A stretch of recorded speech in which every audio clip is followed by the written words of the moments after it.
haven't seen her in like a minute. I would talk and text and FaceTime, and that was pretty much about it. But I never had a chance. The last time we actually hung out was my birthday. That's not true. That is true.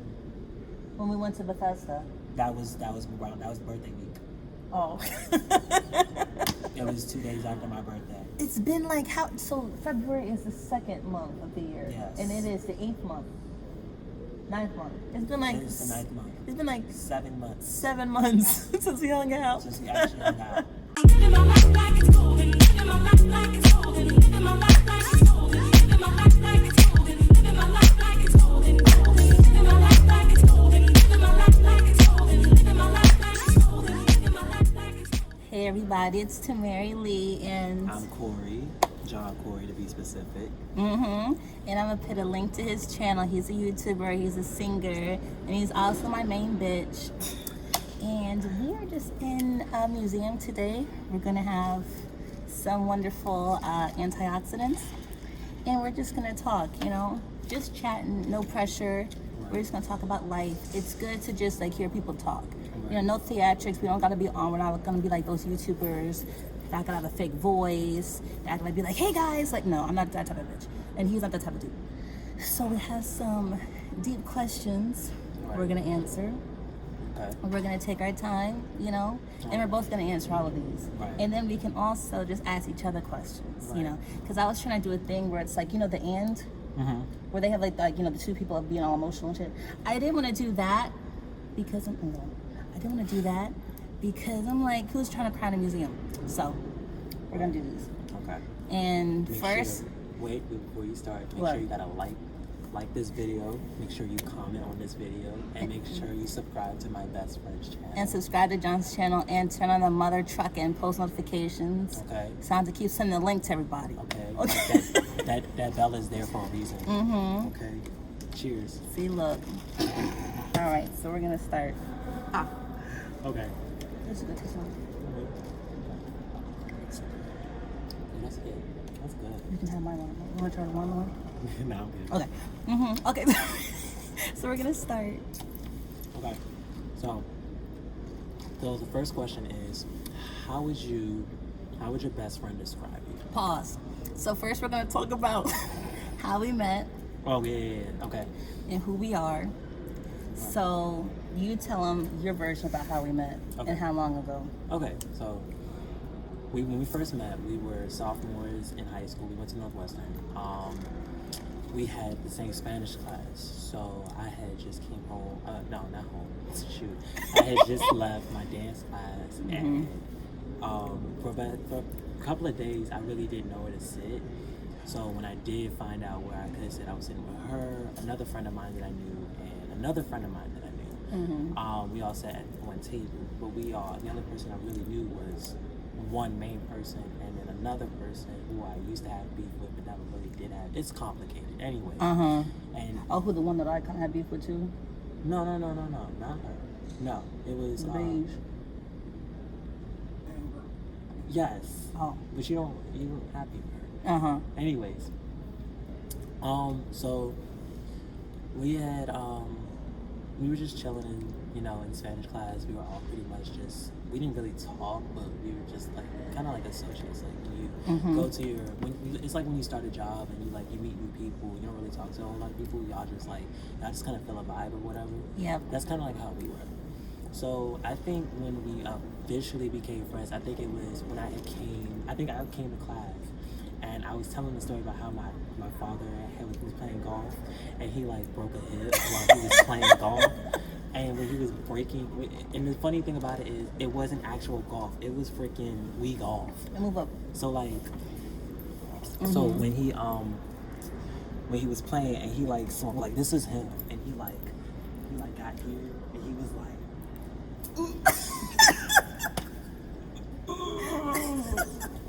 and he broke his hip.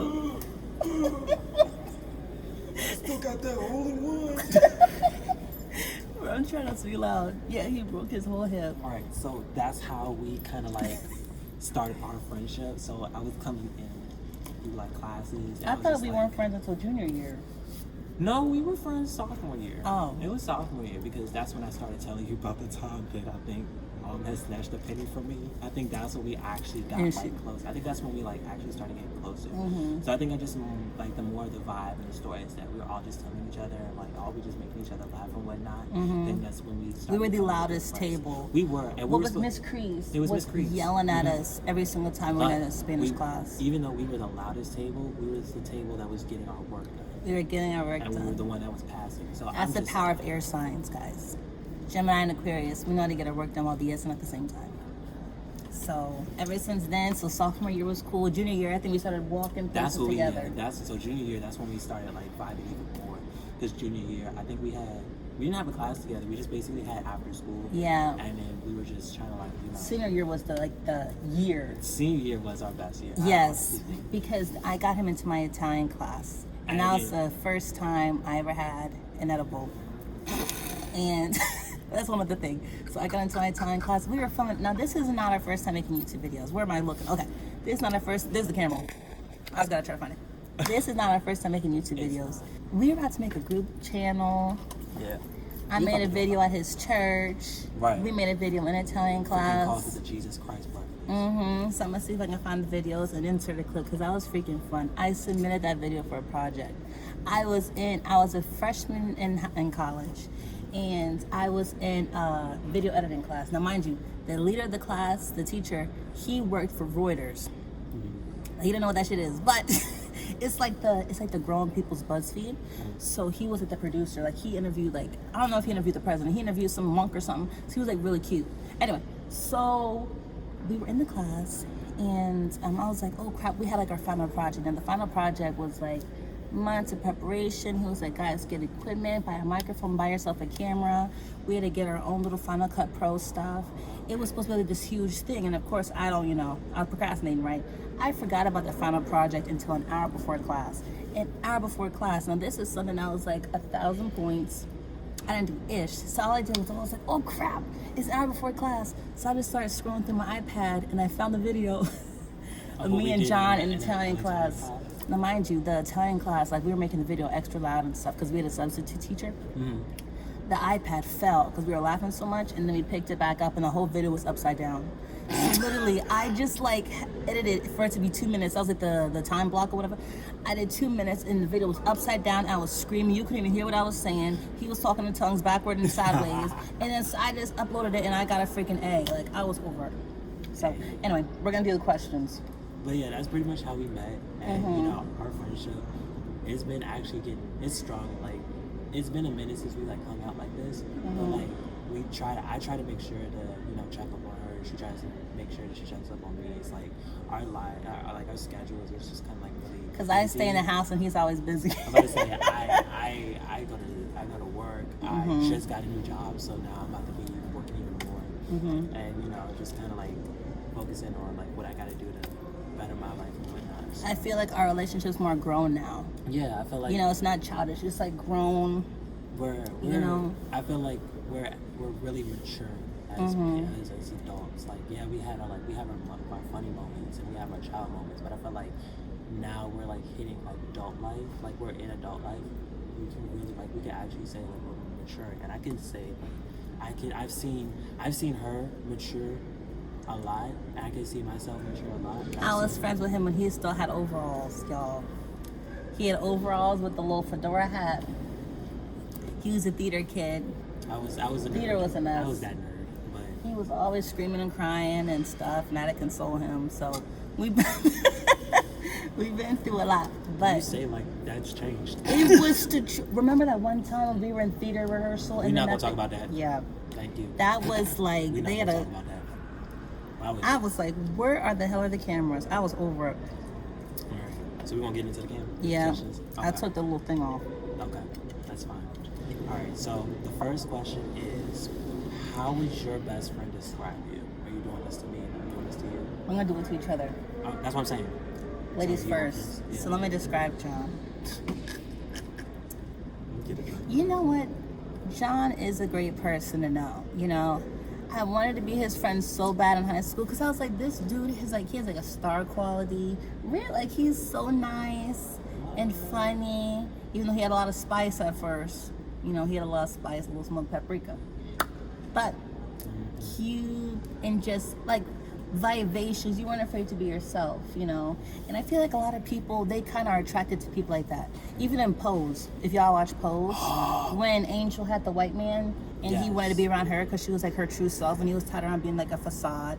I feel like for a long time I was not really being a facade, but I kind of like wasn't my true self because I was going through a lot at the time, and I was kind of like making my personality for people to like me, you know. It wasn't really my true self, but I just saw John and I was just like, he's really being his true self. He's really just doing his thing. When he was sad to the nth degree. When he was happy to the nth degree, and he let everyone know how he felt. And I was like, okay, so being around him made me want to feel like I could be myself too. He's just a fun person. And sometimes I'm like, how does John freaking do it? You know? I'll be asking myself the same question too. I literally downloaded the app just to make a friend. It's called Hey Vina. I was over it. My mom's like, no, that's extravagance. I'm not gonna do it. But just like, how do you have so many friends? And how do you do things all the time? And you're never tired. And you're still skinny. You know? So John's I'm never cool. tired, girl. Literally. All right. So, My how can I baby hair is describe- acting up, Jesus. It's like my toddler hair. I'm weak. All right, I'm over it. I don't care. How would I describe Tammy? To be honest, I really describe her as someone. Shoot, how can I describe her? Because there's a lot of ways to describe her, and it's not like anything bad. I just feel like it isn't. To be honest, I feel like You got some on your tooth. You got like chocolate or something.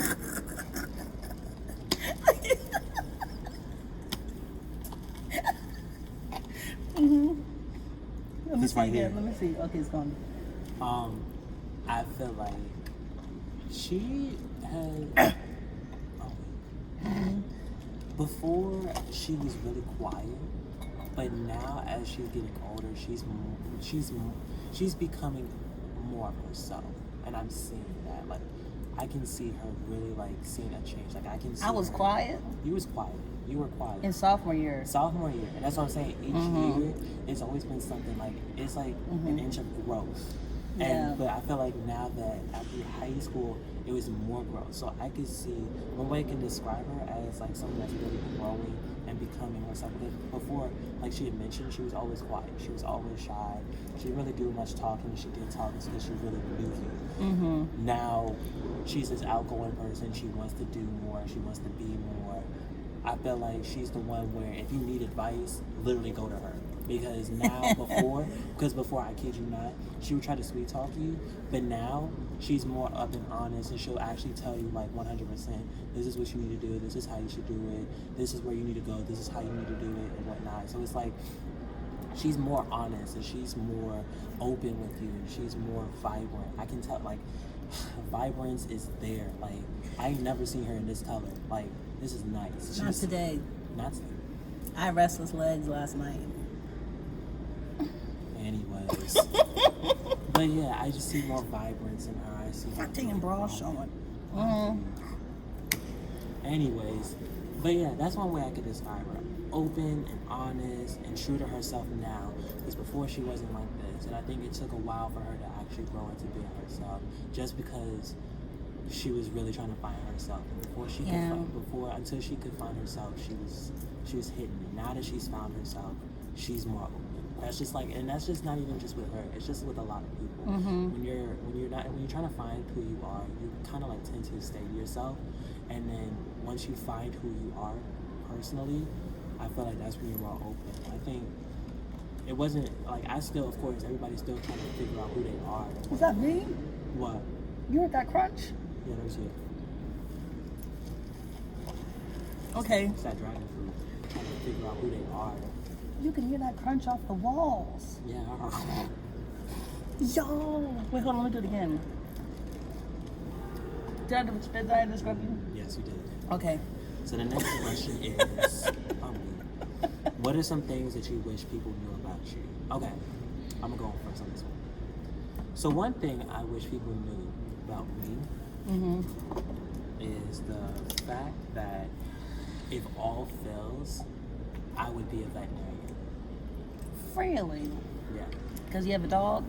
Not even that. I think as a kid, I always loved animals, except for like snakes and anything that would bite and kill you. Mm-hmm. But like, I usually, when I was younger, my mom used to have me like watch those little Animal Kingdom and stuff like that, or like Saturday And Dogs evenings. 101 and Cats 101. Yeah, and I would watch those shows, and I would see how the veterinarians would take care of the animals and whatnot, and it actually grew an interest on me.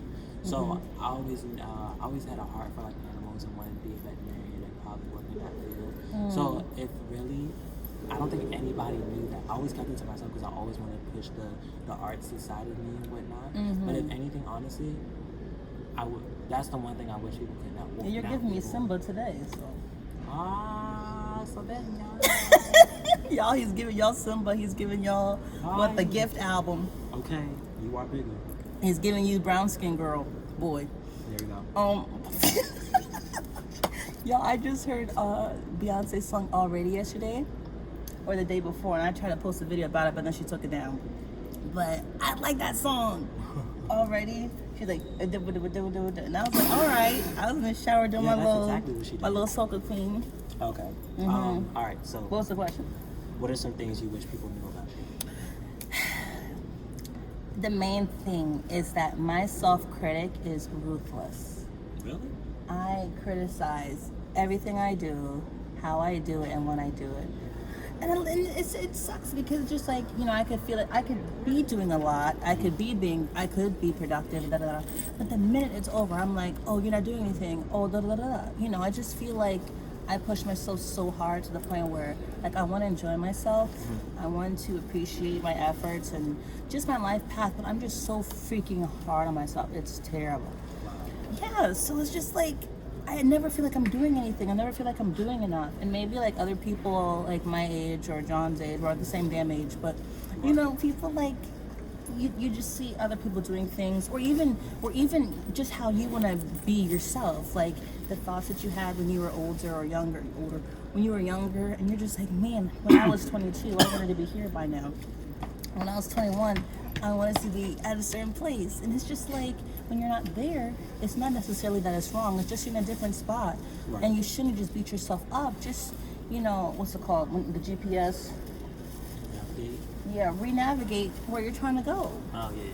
Do you know what I'm saying? Just because you're in a certain spot doesn't mean it's the wrong spot. And so for me, it's just like not being so hard. I'm terribly hard on myself. It's a mess. And I think that's just with anybody. I feel like, well, it depends on how your personality is. I just feel like, I think everyone should be their self-critic and like really understand what they're doing wrong, like what they need to do. I think that's just human nature right there. Like, believe it or not, I'm a self-critic myself. I'm not too hard on myself, but when it comes to something I really want to do, then yeah, that's when I'll be like really hard on myself. Like, Yeah, because you got a Scorpio moon, which I find hard to believe. shut up. No, honestly. Really? He's a Scorpio moon. He's an Aquarius Sun Scorpio moon. Which is so funny because he's an Aquarius Sun Scorpio moon Gemini rising. And I am a Gemini Aries moon and a Scorpio rising. English? So it's like, you know, we're only missing one thing. You know, I have an Aquarius. My Uranus is Aquarius. All right, continue. All right. What was the experience that impacted you the most? You talking hella low. Because I'm not trying to be loud. All right, hold on. All right. Okay. So, what's the experience that impacted you the most in your life? Oof. Oh. And how it impacted you. Ooh, child.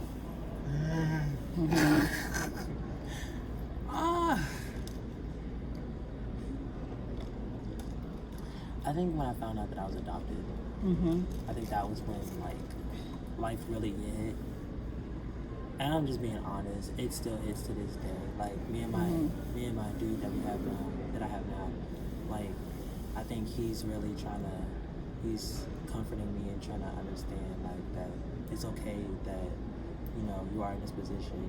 And eventually you're going to get out of this, you know, situation. Like finding out who your parents are and whatnot, it's gonna take time. Like I think when I found out that I was adopted, I think my world turned upside down because at that moment, I actually had a moment of, who am I really? You know what I'm saying? It's like, and I don't really talk about my adoption like that. I don't think no one really That's not one of my topics that I really like talking about. But now that I've come to being more comfortable, I feel like I can actually talk about this. But I feel like when I found out that I was adopted, it wasn't at a bad age. I think I found out when I was 9 or 10. So it was at that age where I could understand, but at that age where it was like, I'm gonna know eventually the older I get, the more I'm gonna have questions. You know what I'm saying? Mm-hmm. So the older I got, I found out a little bit more about what my parents were like. Mm-hmm. But I never really had the time to actually go out and find out. That day in what, senior year was it? You Yeah. came inside? Yeah, I had found out. I found the paperwork and everything. It was That's just like, hard. it was hard because like I said, when my mom told me, and I was asking her, because it was just one of those questions. I think Brianna was born around that time. It was just like, I think she was like 1 or 2 or whatnot. She was just, I was asking, so we were talking about birth or whatnot. I don't know how we got on that topic, but I was asking her, was it the same type of pain when I came out? She was like, that's when it actually came out. And she was like, you know, I didn't go through the pain that I went with Brianna. And I was like, I'm confused. Like, was I that easy? You know, I His was like, head's that small. Right, like, was it that, it was just, He slid she was out. like, no. She was like, and that's when she, like, informed me that you were adopted. And I was just like, Well, you were 5 or 6? no. And I found out, when I found out, I was like 9 or 10. But I didn't really find out, like, it never, like, hit home until I was looking for something for homework, and I was looking for folders. And like you said, it was senior year, and I was just coming in real, like, down. Yeah. The day before, I had found, like, paperwork of, like, my adoption papers and everything. It was just, like, it really hit, because I remember my mom had told me about times where, like, you know, my mom did this, my dad did that, or my mom did this, and this is why she did this. But now that I'm getting older and I'm starting to realize, okay, now I really need to be on the search. I feel like this is where my adoption kind of like hit, because it was just like, to this day, even though I know who I am, I still don't know who I am. It's like, I know who I am, but I don't know who I am. Like, I want to I feel like once I find out who I really am, I feel like my world can go back to where it was before. Because when it was where it was before, it was like, okay, I know this is my mom, I know this is my dad, well, stepdad, well, now he's my dad. But anyways, it's complicated. Anyways, I always knew this was my mom. This is my mom, always will be my mom, no matter what. But when you find out that she's not the one that carried you, not the one that birthed you, and you find out that there's another mom out there in the world who has the same blood as you, the same mentality as you, the same genes as you, it kind of just flipped. But now I feel like once I've reached a point where I can actually say, let me go and find out where my mom is. And yeah, I've had my thoughts where I'm like, okay, shit, like, I'm gonna be upset because I don't know what the reaction is gonna be when I find out the answer that I want to find out. Because you never know what's gonna happen when you find out who your real parents are. Because their parents, like on Annie, like, you know, she's looking for her mom and everything, mom and dad. She finds out that her mom and dad passed. You know what I'm saying? Stuff like that. Or then you do find your parents. I've seen on Degrassi where she found out, there's this character who found out that she was adopted, and she found out that her mom's still alive, but the mom has other kids. You know, it's other stuff like that. That's wild. Exactly. So it's like the answers like that. I want to make sure that I'm prepared for the answer that I want. You know what I'm saying? So I feel like my adoption was that one experience that kind of like impacted me the most. I feel like that adoption thing, that hit for me. So do you plan on like searching for them? I'm sure there's like databases and Of course, yeah. and even Facebook, you know. Of course. I just feel like right now, until, like, of course nobody, I feel like when I find the right time, because I don't think anyone's just going to be ready off the bat, like, oh yeah, I want to see my mom, I definitely want to meet my dad. Nah, because then you're going to have questions, you're going to have so much to prepare for. And the emotions that can come up that you don't even expect. Because you don't know if you're going to get upset, you don't know if you're going to be angry, you don't know if you're going to be happy. It's just going to be a mix of emotions going on at once. It's like, I feel like you're going to go through a tornado with your emotions. It's just going to be spinning with different types of feelings going on. So I feel like that's one main thing I would like to say. How about you? That's deep. Yeah. I don't have nothing. Well, Well, let me not lie. I have a lot of things that Right. impacted me.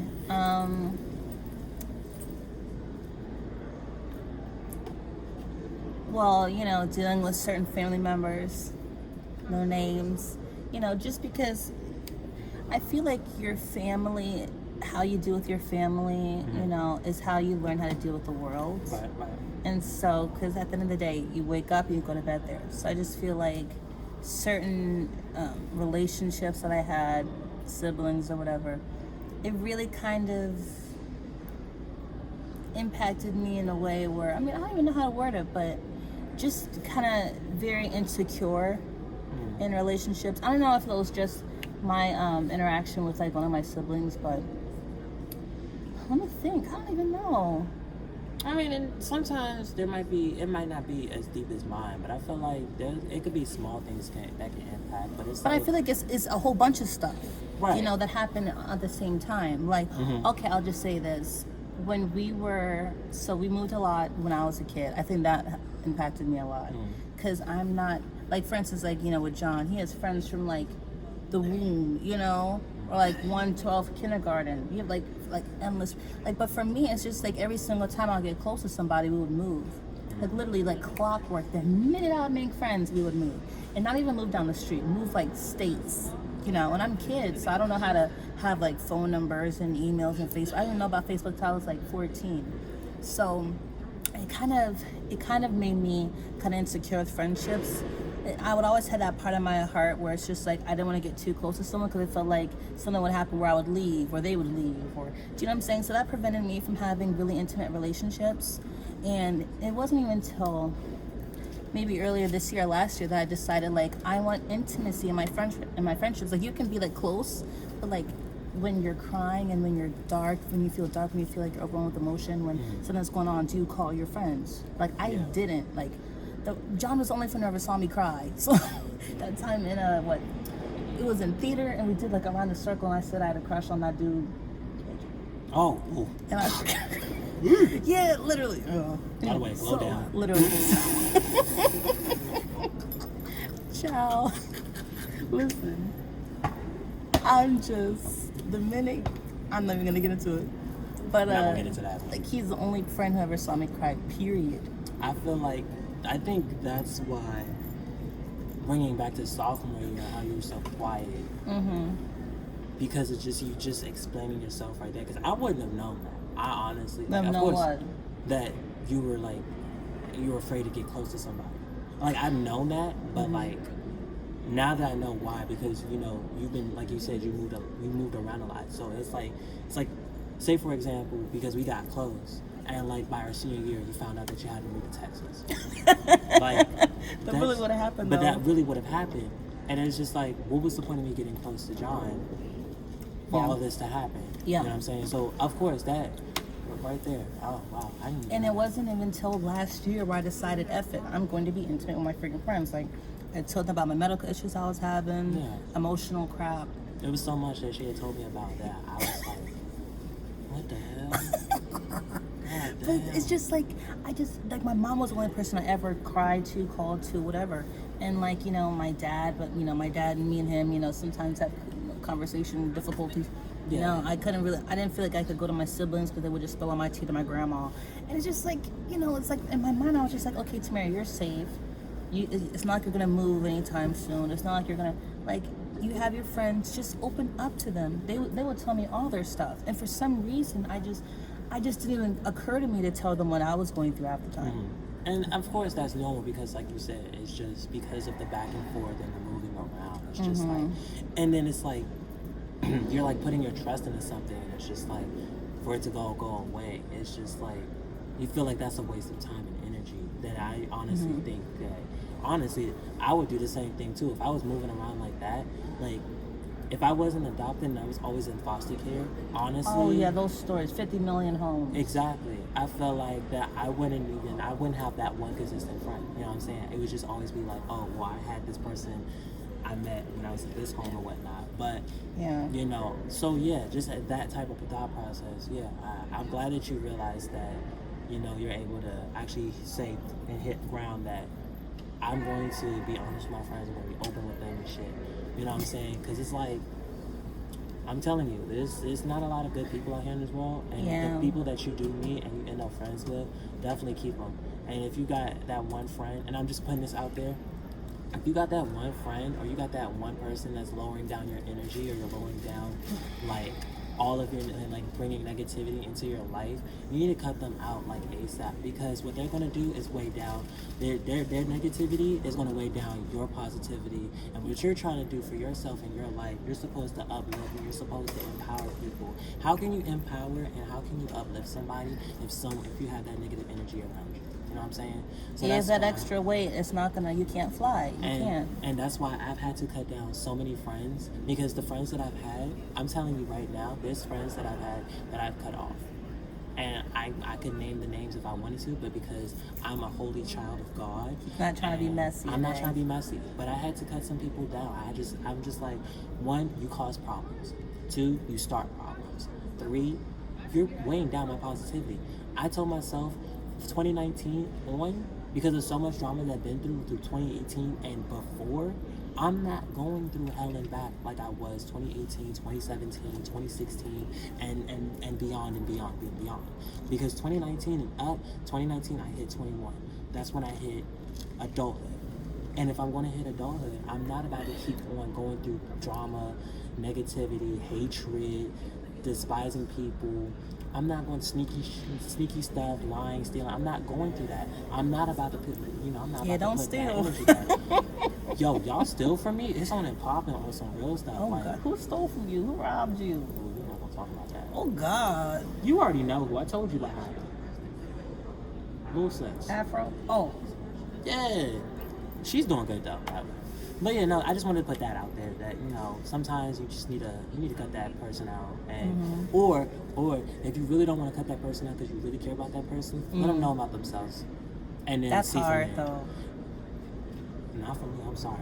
I'm a little too cutthroat. I'm really too cutthroat now. I'll tell somebody. I think I've been around my mother and my grandmother too much. And Brianna's gotten there too. She's a little too cutthroat. No, she is. What's her sign? She's a Capricorn. But I want to say another thing about that. It's not even just moving. I think maybe other extroverts can. I feel like I'm an introvert now because I stay in the house too damn much. But I feel like other extroverts or whatever can relate to this. Sometimes you're afraid to open up because you feel like your friends like you for being bubbly. Yeah. Your friends like you for being funny. Junior, senior year, I was always loud singing. I was so.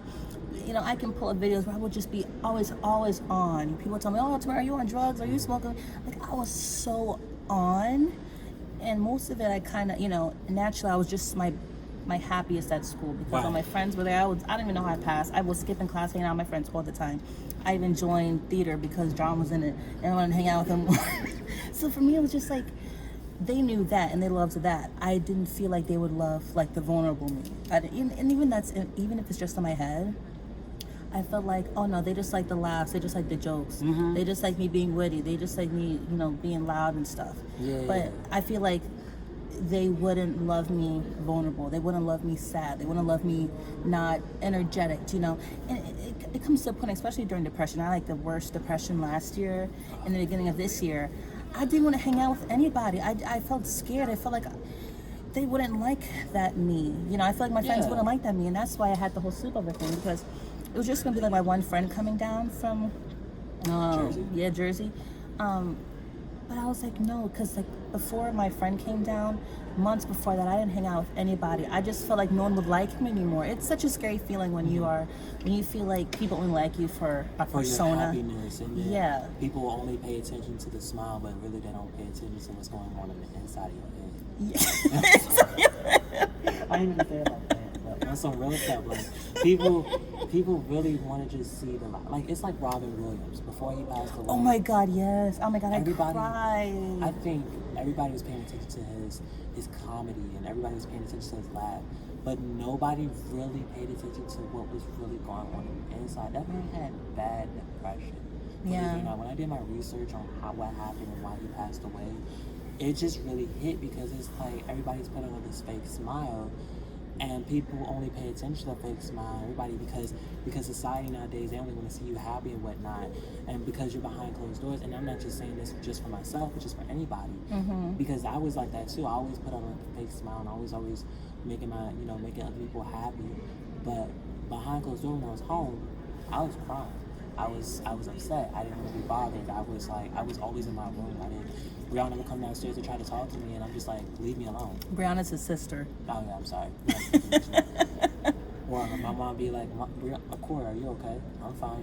You sure? Yeah, I'm fine. That's tough though. Exactly, because you don't want to really open up to a lot of people. You just want to you think that you're handling it yourself, and you keep it to yourself. But yeah, and it's very lonely. it is. It's very lonely when you feel like the people around you only like you when you're in a certain way. And for me, I think, maybe that's a Scorpio placement. Let me stop.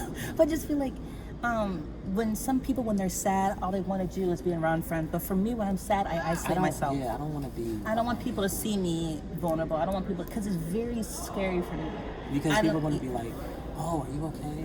What's wrong? And then you got to open up. And I'm not the type of person to open up like I used to. Like, I'm just... Yeah, you used to be very open. And yeah, she has to drag it out of me now. I'm like, no, I don't want to talk about it. You need to talk about it. You need to let it out. You need to let your emotions out. But I don't want to. But you need to. Go to Frank. You need to talk to Oprah. You need to talk to Dr. Phil. You need to talk to somebody. It ain't gotta be me, but you need to talk. Iyanla fix his life, fix all of our lives. Honestly, it's hard. It's hard. And I only learned because I reached a point where I was just so depressed. I feel like I was gonna lose it. I was completely miserable. So my mom was like worried about me. I literally had to drop out my first college because it was that bad. And so therapy, medications, all the other stuff. I didn't want my friends to go through that. And the thing is, they were kind of just dealing with it on their own, self-medicating, with just like hanging out, doing whatever, like music and stuff. So they're handling it on their own. But I was just like, bitch, I tried that. And now I have to, so there comes a certain point. I think I told him, if your arm's broken, are you just gonna like pray it away? You don't have the tools to fix your broken arm. I mean, it's like you'll go to the hospital for a broken arm, but you're not gonna go for like a broken mind when your mind literally does not function. You need to go to somebody, because that's how people die. That's how people get drinking problems. That's how people be shooting stuff up their arms. Like, you don't have the tools, and that's okay. That's why they're there. Yeah, I definitely agree. I just also have to say, sometimes you don't always have to put on a fake smile. Sometimes it's okay to go to work with a mad, and I'm gonna say this, you're gonna go to work, and I do it with a resting bitch face. I kid you not. I go into work with a resting BF, and everybody like, John, you good? You sure? Yeah, I'm straight. What's wrong? I ain't gotta talk about it. I go to work. Guest started. Let a guest start something. Let his guest start. I'm sorry. One guest got one problem with me, and I'm be honest. I will let him know. Like this one lady, she I was mad about something that happened literally just last week. Something had really came up. I was upset. And this one lady, I was putting straws in the whatever. And there was two people taking a guess, and this old humpback whale with red hair, she came over, and she was standing at the register. She was like, "Is the register working?" I was gone for 2 days. I was like, "I guess so. I haven't been here." How do you not know? Because I just been gone for 2 days. I didn't know the register was broken. So my leg almost leaked out. So she was like, "Well, he was here yesterday." Bitch, no, fuck, I wasn't. The hell? So she was like, "Well," I'm like, "You got me confused with somebody else, sis. So you need to get your guys' rechecked." Walked out, slowing down. I was like, "This sis tried it. That humpback wheel real tried it. She really tried it." I was like, "She don't know me." I was upset that day too. And she was like, I guess she works in the mall or whatever, and I guess she works with customer service, but she ain't got good customer service herself. Anyways, moving on to the next question. What's the one thing that you would like to change about yourself? And my leg's waking up. Damn it. We're already at 40 minutes. What thing would you change about yourself? Goddamn, my leg. Wake it up. No. I tend to overthink, and that's just normal. I always tend to overthink. Like, right? Really? I really do. Believe it or not. Like, my relationship now, like, before it got this serious, I was overthinking a lot. And he had to really, Justin had to really tell me, he was like, "Babe, stop overthinking. Just stop. Because I'm not doing anything. I'm not trust and believe. You kind of like taking things out of proportion and taking things out of perspective. Or And it's overthinking the relationship, overthinking the life in general. the relationship. And I will overthink in certain situations too. Like my mom, she'll give me, like, for example, she'll give me a certain look and I'm like, Mom, what did I do? And she's like, you didn't do anything. I'm like, are you sure? Because if I did something, I'm sorry, I didn't mean to. She's like, Corey, you ain't doing nothing. Just my face. I'm like, okay. So it's just like certain things like that. I just tend to overthink a lot. Now, I've calmed down a little bit on it where I'm just kind of like chilling. But I have my moments where I'm like, damn. Because it's just a certain situation where I'm just like, okay, what is this really supposed to happen? Like, so that's one thing I would like to, I wish I didn't have overthinking going on, because overthinking can really cause a lot. And I think it's just because of my past and just like the stuff that I've been through. So it's just like that stuff can like really F with you. It's like your mind's trying to protect you. Yeah, it's like you still got to guard up. But it's like with my relationship now, it's like my guard is down, but it has its moments where it goes back up just because of stuff that's happened in the past. You know what I'm saying? Yeah, overthinking I think is like it's the worst because I get it together. I have a thing where Strawberry. this is what we have to deal with. Okay, I feel like I'm gonna hit. Why your draw? No, I'm not drunk. I'm not drunk. You got the no brand draws on.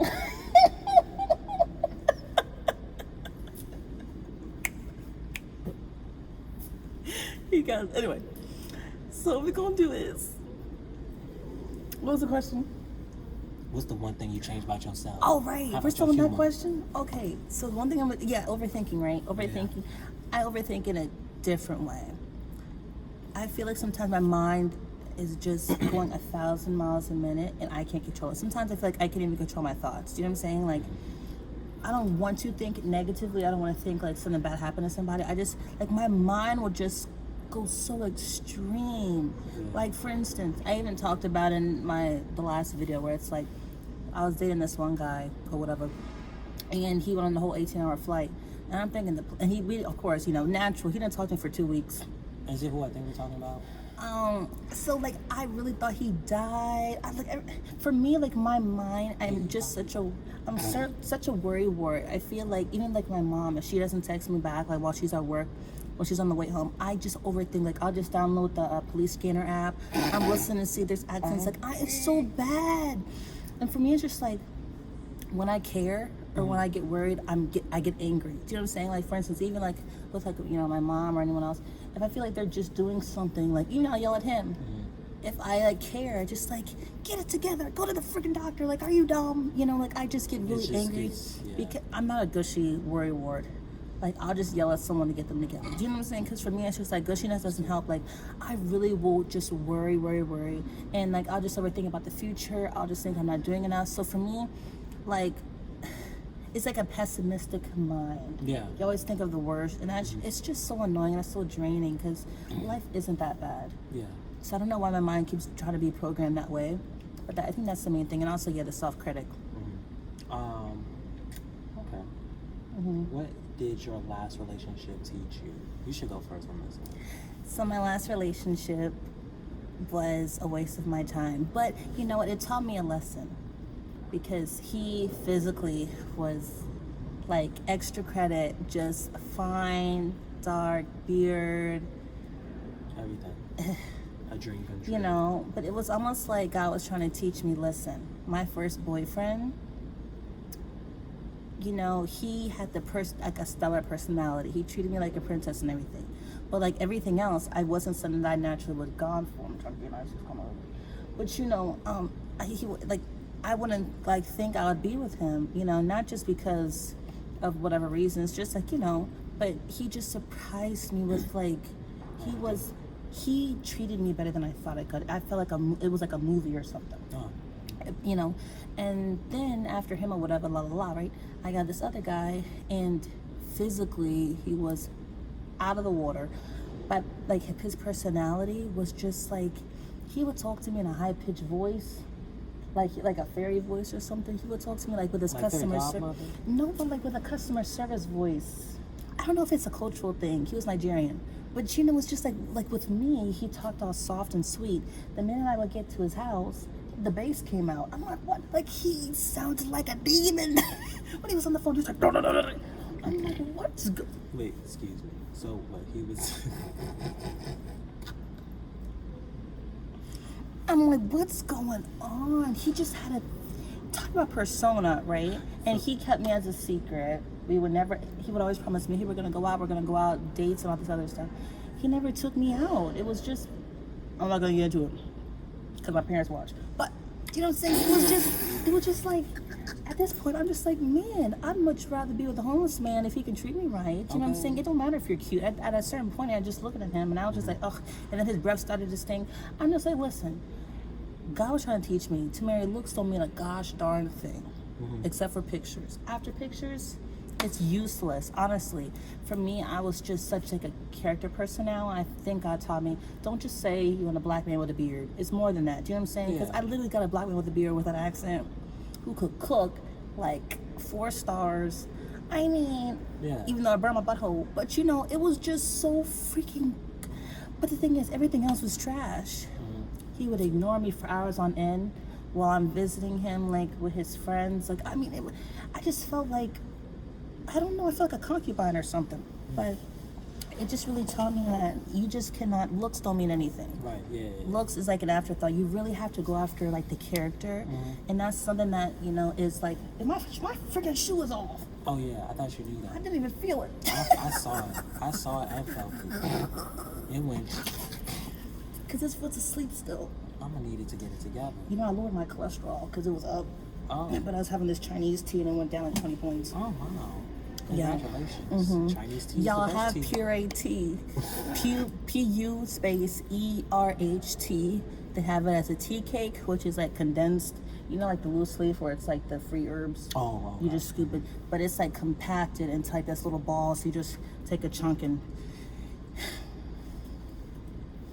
So, my last relationship. It's good for cholesterol. It's good for blood pressure. It's good for blood sugar, and you just take all that.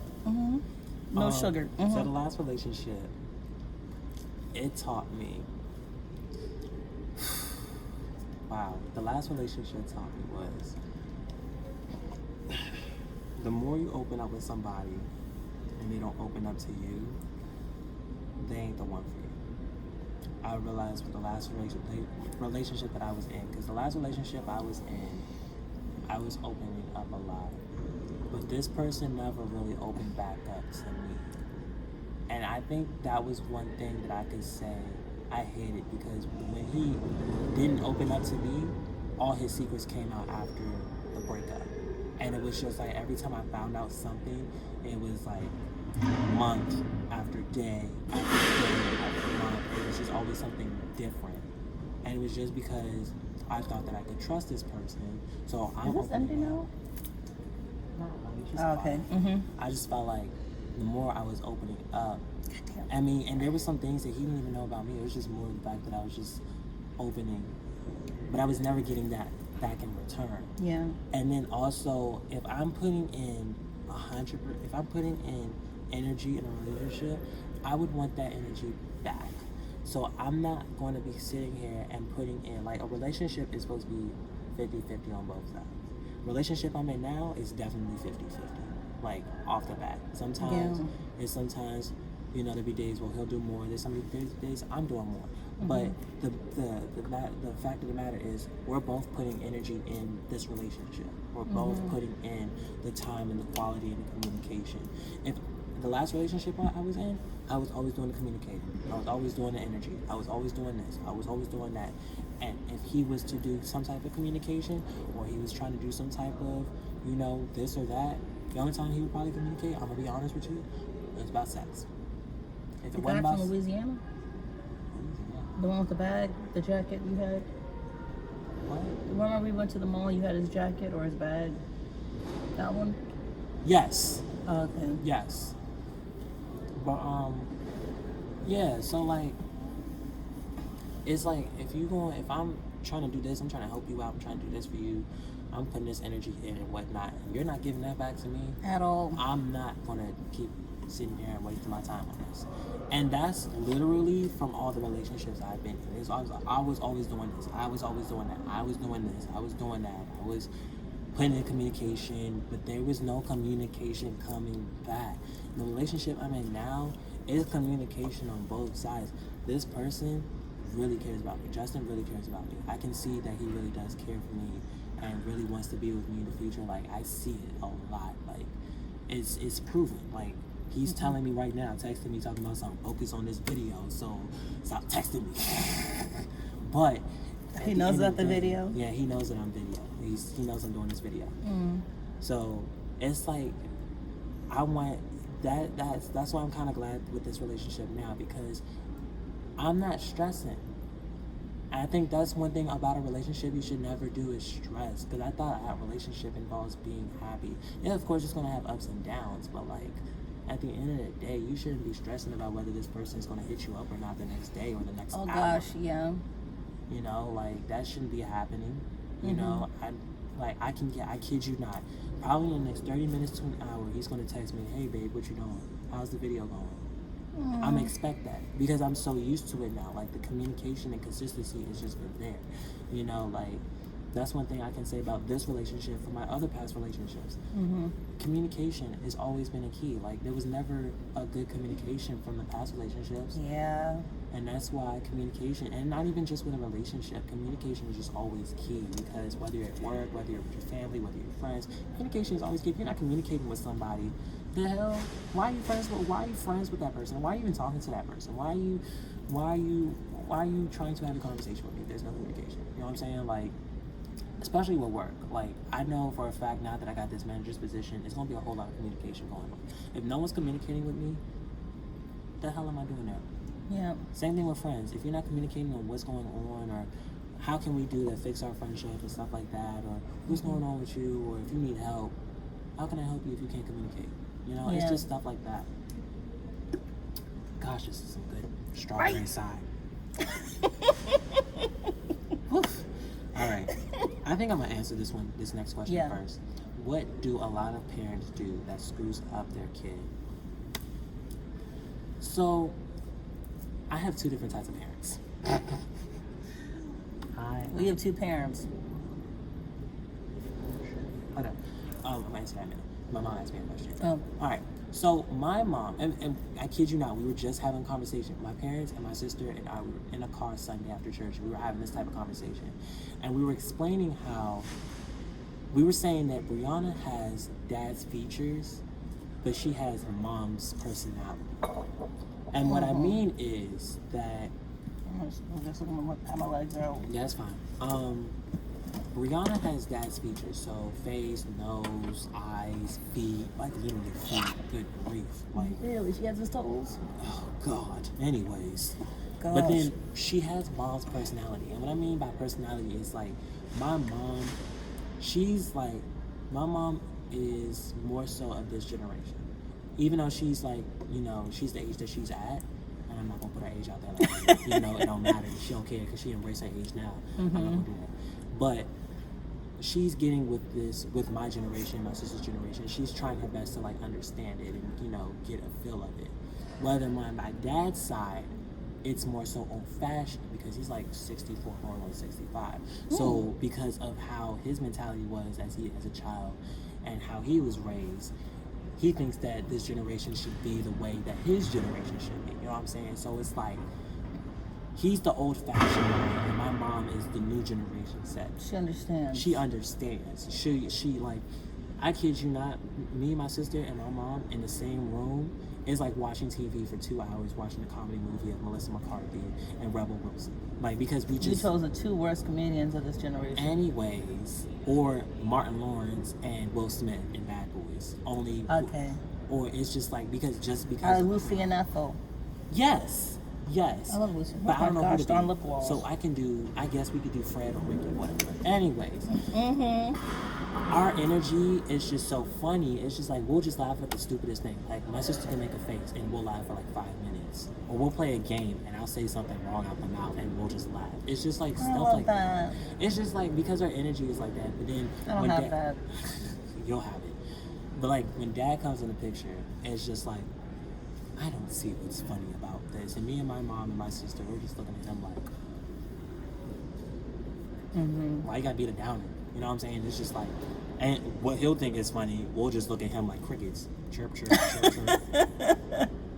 That was not funny. Please try again. You know, you got that box on the computer where it's like try again or cancel, try again and cancel at the same time. So with that being said, one thing I can say about my dad, he'll do is like, he's the type of person where he'll pray about it. He'll like, okay, God's got this. You just gotta put your troubles and your situations to God, and he'll handle it and whatnot. Whether my mom, she's cutthroat.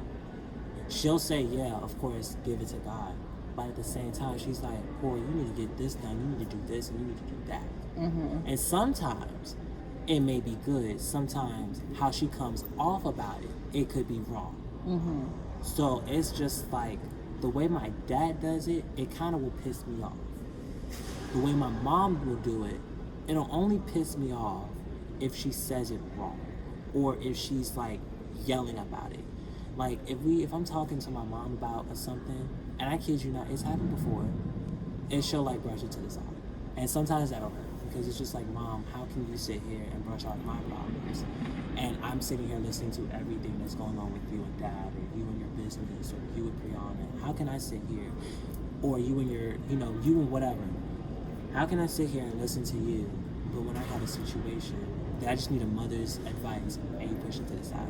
And it's happened before, a lot, especially when I was having my nightmares. There was a lot of that, where she was just brushing it off, believe it or not. And then with my dad, I think she really got a glimpse. I don't think they had seen my anxiety attack until I had got into it with the friend that I cut off. Because that day I had got into a huge argument with her. Like, it was bad. Who, your mom? No. The old friend. The one that begins with an M. And I don't think you liked her either. She didn't like me? Yeah. Oh, the afro? Yeah, there we go. Yeah, I cut her off. That's the one that I cut off. She was the only one who didn't like me. And that one guy in TV production. Yeah. I was like, for what? I know, right? But anyways, because we got into a whole situation where I found out that she was talking about me behind my back, and I cut her off, like, completely. Like, I just didn't explain anything. I just cut her off. And when she found out that I cut her off, she wanted to talk about it. And when she talked about it, she was yelling. And, Mama ain't raised no, biatch. So I'm not about to sit here and let you yell at me. But I'm the one that's cutting you off because I found out you did this. You don't have a right to yell at me. I have a right to yell at you. And because that argument got so bad, Mom was telling me to calm down. And I was telling her, like, yo, I'm not calming down. She was like, you need to calm down. And you need to, like, stop yelling. And I really I went off on my mom too. I told her I was like, Mom, can you, like, excuse me? I'm going to go outside and cut this bitch out. I literally said that to her. And she was like, no, you're not. I said, yes, I am. If you don't want me to yell downstairs, I'm going to yell outside and yell her out. And she was like, you're going to step in. I said, you might handle this situation quietly and whatnot. And I slammed the door. And she was like, you got one more time to slam this door. You can either go out, whichever. We got into it too. That argument that night was just so bad. I got off the phone with her and I was just so over it. My dad had came home from work and my mom was going off. My mom was going off saying that Corey did this, Corey did that, blah, blah, blah, blah.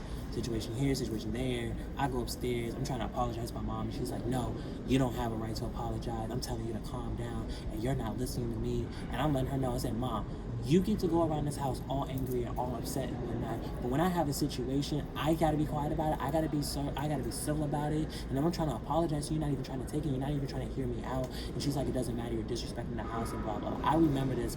And that's when I had an anxiety attack. I don't think those two had ever seen an anxiety attack until that day. Because Dad was telling me at that moment, he was like, you need to breathe. You need to calm down. That was the first time I ever seen my dad tell me to, like seeing the real anxiety side of me, where it was just like breathe, because I was in tears, I was trying to breathe, I didn't have my inhaler next to me at that moment, so I was trying to like get it together. So it was like that theater night all over again? Yes. I wasn't punching anything, but it was just like a lot was going on. It was just a lot, I was trying to get it together. Was this the same night me and you had that travel call? Yes. Yes, it was that exact day. It was that exact day, and that's when I called you back and was just trying to let you know, like, I just don't want to be bothered right now. I think I put my phone on D&D, And then when I got off, I think when I woke up, because I think I took a little nap just to try to like clear my head. I woke up and my phone was blown up by like my friend and his boyfriend and then my other best friend. They were all trying to call me, and so they were trying to figure out what was going on because somehow best friend's boyfriend, I'm not gonna say names, got involved because I mentioned his name. But it wasn't to get him out. It was just because I had found out through him. So it wasn't just letting him know, okay, I wasn't putting you out there like that, but she was nickeling and diming me like that. And now, then I found out that what happened was she had twisted the words after we got off our phone call and twisted the words and made it seem like I was putting him out there and, you know, letting him out and putting him on blast and, you know, whatnot. And that wasn't the case because I didn't want to say any names in the first place. I just was letting you know, this is how I found out. This is why you did what you did. You know what I'm saying? I think we got off the damn topic. I'm about to say, what's he talking about? Anyways, I think I got off the topic. But I feel like but yeah, I was just basically explaining that my dad is more so. My dad was more so. You gotta pray about it. You gotta let God put it in God's hands and whatnot. Where my mom was like cutthroat about it. You need to handle this situation ASAP.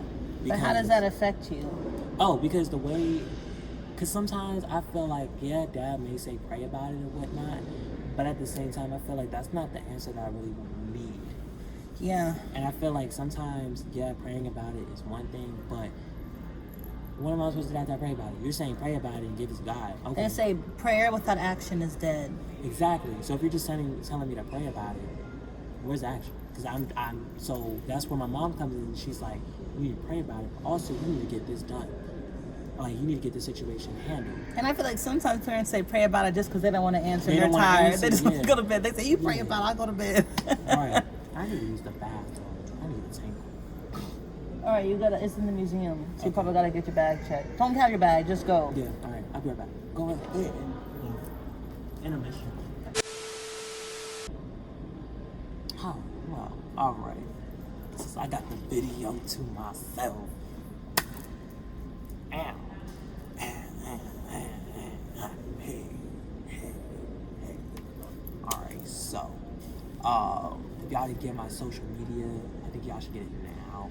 It's my social media. I have Snapchat, I have Twitter, I have Instagram. My Snapchat is Forever a Prodigy, all one word. Then my Instagram is perfectly_talented with 2 Y's. And then my Twitter is Corey the Prod with 3 Y's, if I'm not mistaken. I got to double check. So I hope you guys are enjoying this video so far. I feel like this is the moment where we're like really opening up and like we're definitely like getting into depth with like who we are as individuals. That, you know, everything that we go through, everything that we have been, you know, that we go through, it's not glamorized. Like, there is stuff that we go through as adults, especially at our age, whether it be at home stuff or relationship stuff or friend stuff, you know, it's always like you've gotten a glimpse of what we go through and like backstories of how we kind of like used to handle situations and now how we're handling situations. So I will say that that's one thing I can say about us as adults. Like, were you talking or just staring at it? I was doing both. I was texting my mom back and then I was just talking on it and letting them know my social medias. Yeah, follow him on Instagram, Twitter, Snapchat, and Periscope. I don't got Periscope. No, I don't. So what's your favorite childhood memory? Insane code no more. For me or you? Straight. You can go first. Okay. My favorite childhood memory.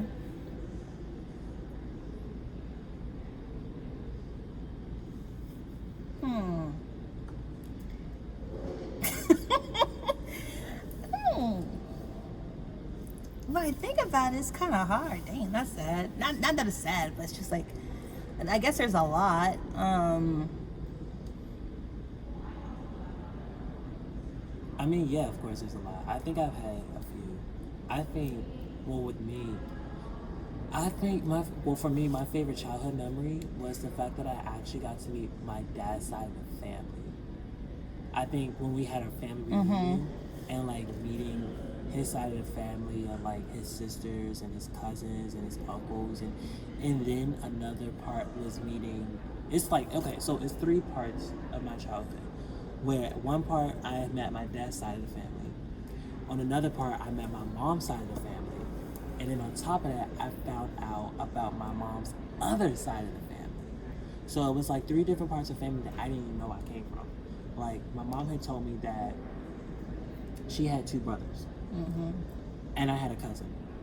I didn't find out about my cousin until I graduated from high school, because he had just graduated. Is that the one from that high I school. knew? No, not that one. We're not gonna talk about that. Anyways, that's not even a cousin. That's a brother.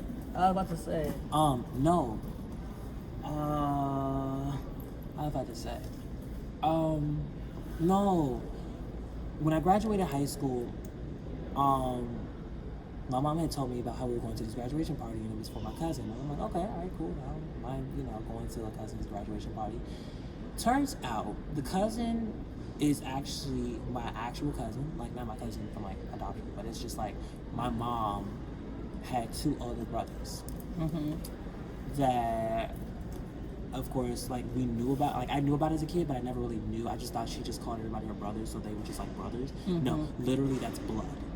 So like, then I found out that my cousin is actually like my cousin. So it was just like finding out, because I thought that my grandfather, the one that I call Papa Charles or whatnot, his name is Papa, anyways, or Papa Charles or whatever. I thought that was her biological father. Turns out she has an actual biological father who, well, let's just say he's in a mental health institute. But anyways, found out that It happens. Yeah, it happens. Now, my dad, of course, my mom always considers both of them as dads, but she considers the one I call Charles, that's her father. So, but to actually... Is that like her stepdad? Yes, per se. More so her stepdad. Which is why my mom is light skinned from my grandmother. And you see my grandmother. Yeah. Yeah, that's why she's light skinned, because that's my grandfather now, that's not my biological father. So when I found out as a kid, I always thought, granddad and whatnot. I was like, okay, why do I have 2 granddads? Okay, whatever, cool, whatever.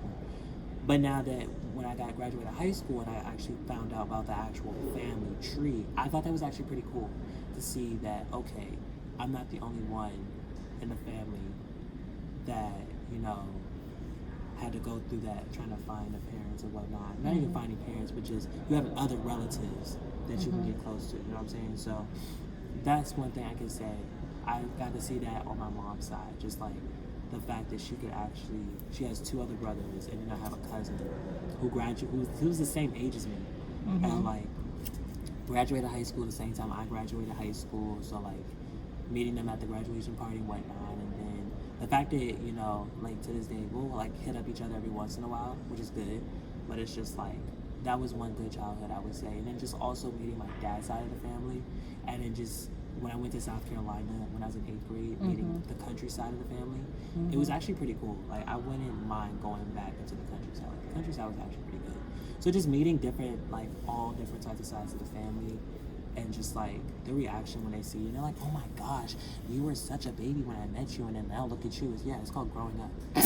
I know. I'm just like, but I'm that person now with his sister. I'm like, what? Yeah, she found out my sister's gonna be 14 Christmas. I literally saw, the first time I ever saw her, he was walking her from school. I thought she was like 2. She was waddling, like she was so small. You probably fit her in a purse. And now she's like, Now she's doing, 14. she's natural. Her hair's natural now. Good. So she's doing braids. She has braids. If I could show you a picture of her hair now, I don't think I have a That's picture. just what. So I can't blame the aunties and the uncles for saying, I knew you since you were a little baby. I cannot believe it. You're so big now. What happened? The years have flown by. Like, I'm that type of person now. Yeah, because Brianna, I had to realize she's in 8th grade. So like next year she's in high school. And it really hit me. Like, that's wild. It hit me. I was like, is she going to Northwestern? Yeah, this is her hair. She did. Oh my god. Oh, she looks just like her dad. Yes, I told you. She looks just like her dad.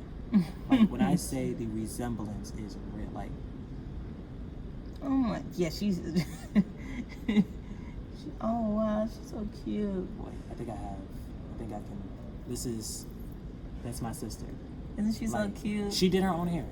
The only thing my mom did was just the middle part because she can't reach it. But she did. She picked out the Wow. color. She braided her own hair. Yeah, she's growing up. She's growing up. And It's not scary, it's exciting, but it puts you in perspective. Like, Well, life you preaching doesn't it. stop for Yeah, anybody. it really doesn't. And like, I'm used to seeing babies. I'm used to saying baby sis. I'm used to saying little sis. Now I'm about to finish and start calling her sis. Like that's sister. Like, and like just seeing her grow up. Like, she's having her moments where she's maturing. She has a little immature stages. I wish she would stop being on her phone so much. But like, she's gonna be good. I feel like if mom ever got in the hospital, she probably would be good. I mean, of course, I would be good too, taking care of her If your mom got in the hospital, what you mean if your mom? No, like you know when people get in that old age stage. Okay, about to say, why is she going to the hospital? No, not now. God, no. I'm gonna wish that now. God damn. But when you get to that point where you're like, you gotta take care of your parents. Yeah. Yeah, I feel like I would be that one, but Brianna would be more responsible with it. Capricorn, they have to. They have to. Brianna, I mean, yeah, they butt head. Brianna and mom, they butt heads more than you think. Before me and my mom, we don't butt heads like that. It's her and her. And I guess because when both they're girls, one, they got the same personality, and it's just like, like, I think my mom snatched Brianna's phone out of her hand one time and got upset. And I think she came downstairs to my room. She was chilling while I was on the phone with Justin, and mom had called her upstairs. She was like, "Brianna, bring yourself up here." Brianna was like, "Why this bitch always gotta be up on my dick?" Like, oh my god, like damn. I was like, Ciao. "Yep, that's like her mama. I ain't gonna hold her." Oh my god. But she just looks so much like her dad. Like dad's features, mom's personality. It's so real. Like you just saw her. Like dad's features, mom's personality. It looks just like your dad. It's just like it's insane. Like, and like I was telling her, I was like, "Yo, you hit 8th grade, and you hit in high school, and then she's going to Northwestern. So like, not yet. No. No, not yet. No. No, I can't. That's not my decision. I'm her brother. I know, but I'm saying tell your mom to pet her. I can't even do that. I can't even do Well, that. your mom will probably, knowing your mom, her mom will probably do it anyway. No, because they gonna have restrictions. I'm telling you that now. I just know my mom. I just know how they are. They know. If y'all don't know, our high school, we had uniform, we had gangs, No, we didn't. and I'm not gonna even say the name, the gang name. Girl, you We wrong. had You get shot. a daycare center in our high school. I think with that's- 20 plus kids in there, like toddlers. These But I- kids were toddlers. But I feel like with that daycare center, I think it wasn't just the fact that they were just going to school. I think it was just an actual daycare center. No, boo. They had a daycare center in the high school because these were teen moms. Well, And it was a lot going on in that school. I mean, me and him, we would just skip. On Wednesdays, it's called Qdoba Wednesdays. We would just leave. We would leave through the DEF cut. Behind our school, there's like this, the field, and then there's like these bushes and the fence. But there's a hole in the fence. So we would just kind of like rush behind there. I don't know if it was really you I would do it with. I would do it with like, yeah, but I You know. say I wasn't really skipping until like towards the end of the school. You finna get me in trouble. Cause mom will watch this. She's gonna be like, she is. I don't know if she watch it, but you finna. No, but we. What was you doing? It was a You thing. was It was a skipping? thing where you would just like run to the back of like the school lot, like the field, and there's this hole in the fence. You go through the hole in the fence, and there was like mattresses back there. They'd be doing gang initiations back there, and you just cut through the woods to go to the mall to get some Qdoba. Or you Or go some to the mall. snickerdoodle cookies. We would always get snickerdoodle cookies. And I got to the point where people kept skipping at our school that the mall security, they were notified to like check us for uniforms. Like if we had the white polo shirt or the navy blue pants, they're like, "Oh no, you can't come in here," because everyone was skipping. Like no one was But I focusing mean, on school. we were seniors, so for Yeah. one, and even when I was skipping, it was towards the end of the school year where I really knew for a fact I passed and graduated. So like the only class I really cared for was English, and even then I was passing because I was just like, okay, well shoot, you need what 2 points, you need 4 points or whatever. Points. It was 4 points, or it was like I forgot about points. Yeah, I think it was like you had to reach a certain amount of numbers or points or whatever in order for you to know you graduated. So like, I think it was like a D was 1 point. What type of ring is that? I've got information. Is the plastic? It was 1 point. A D was a 1 point. C was 2 points. B was 3 points, and 4 was 4 points. I think if you hit, He's whispering, child. I don't know what he said. I know because I'm trying to think this through. We had a point system, I guess, in our Yeah. school where it was like you needed 300 points in order to graduate. If it wasn't, And so 300, every single class was like, for instance, if you had an A, that's 4 points. Yeah. So, and at the total, I think it was like a C average or Oh, something. I think it was right? like 240 or something like that. And I Yeah, think- so in order to graduate, you needed 240 points. Yes. For like over your 4 years. Over For your 4 instance, an years. A is 4 points, a B is 3 points, 2 then 1. Yeah. And so you needed to make sure that, whatever. At least you got 200 points in your main classes. Why did you even bring that up for? Anyway, so our school's a little hood, but I absolutely adored it. I think that's like the main thing that changed my life is going to that school because before then I was just white schools. Before I went to Northwestern, I lived in Florida. Yeah. I lived near Jacksonville area, you know, and that's where it was from. a little hood, you know. But you know, I was really that's when I really came into like my star power. I was just so social and met endless people. But when I came to Northwestern, I think that's probably why I was quiet. It was such a culture shock. Because before then, I was mainly like in mixed schools or like white schools. Because before I lived in Florida, I lived in the country, you know. So it's just like, and then before that, I lived in Bethesda. So anyway, it was just like, our school was half black, half Salvadorian, pretty much, like Hispanic. Yeah. And it was like even though they had their diverse moments, it was predominantly blacks and Hispanics. Yes, there was people from India. There was people. There's like one Indian. Well, who do you see that was There was Indian? It was a couple. Who? I don't remember, but I figured there was a couple. Then you had some that were from Ethiopia. We had like 5 white people, and 3 of them were study abroad. No, not really. There was actually more. I feel like in the CPA, in the Creative Performing Art, the VPA program, there was I'll more say whites. CPA. Yeah, that was. There was only 3 white people. There was Gus, Espen, and then there was James. But I hope you know there was more white people than you think. And then there was Jimmy, Well, even though his last name was Gonzalez. I was wondering why. There was this kid named Jimmy in our high school, and he was like as white as can be, but his last name was Gonzalez, and I was kind of confused. Anyway. But yeah, it was just like, it had its diverse moments. I think now it's more diverse now. I think after we left, I feel like it's predominantly more like... Because gentrification. Hey, because I think most of the people were coming from Hyattsville Middle, and that was, when I went to Hyattsville Middle, it was predominantly like, it was a mixed school, so it wasn't just black and Hispanic. It was literally whites, Asians, blacks, Hispanic. It was just a mixed school. I think that's why I liked it so much, because I felt like everybody could be them. It was one of those schools where it's just like, okay, yeah, it had its good problems, it had its good moments, but it was like predominantly. It had a culture and a life that our principal was on BuzzFeed, because Batanga, yeah, he was dancing, like, you know how, like, you know, us Negroes, when we start dancing in a circle, it was like, you know, you had the one person in a circle dancing. He was doing that, like, he was a great prince. Like, you know, it had a lot of culture, it had a lot of life. Even our pep rallies and stuff. Yeah, I lived for those.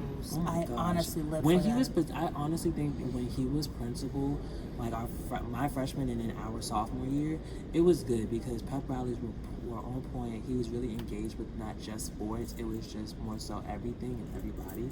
So, like, you know, I mean, yeah, he was strict on uniforms, but our uniforms, I kid you not, when we became juniors and seniors, our uniforms wasn't as strict because when I was a freshman, what you could do is you could That's when I went to ISS.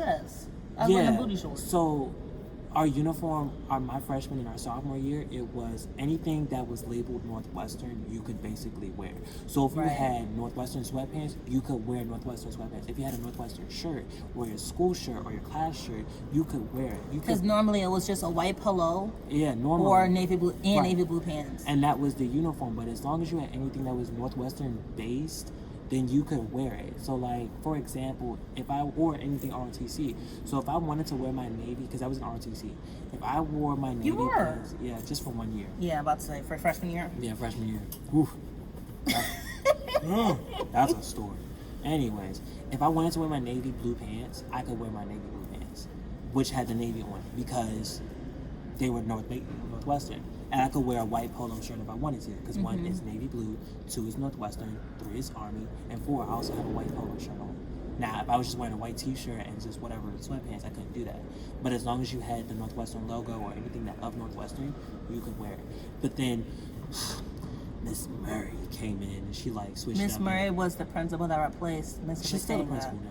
Yeah, She's she still alive. is strict. She's she's a black woman, so power to the people. But She she was just, really like, took the really- life out of our high school. I feel like it was She a really lot.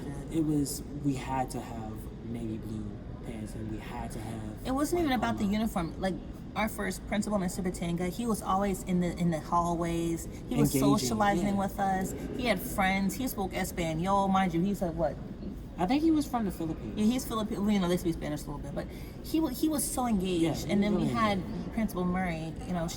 I never even saw her. I remember I was I like, feel like- we have a new principal. You never see her anywhere. I feel like if you did see her, it was probably like once every 3 Or if months. you got sent to her office or something. Oh, She yeah, was I'm about to just say, she was mad, just really- disconnected. She was one of those like dictators and just took the soul. I'm like, how can you switch? That's my problem. Even with like one of the jobs I had where you just have a manager that's really acquainted with everyone in there. Mm-hmm. They understand the flow, they understand the rhythm.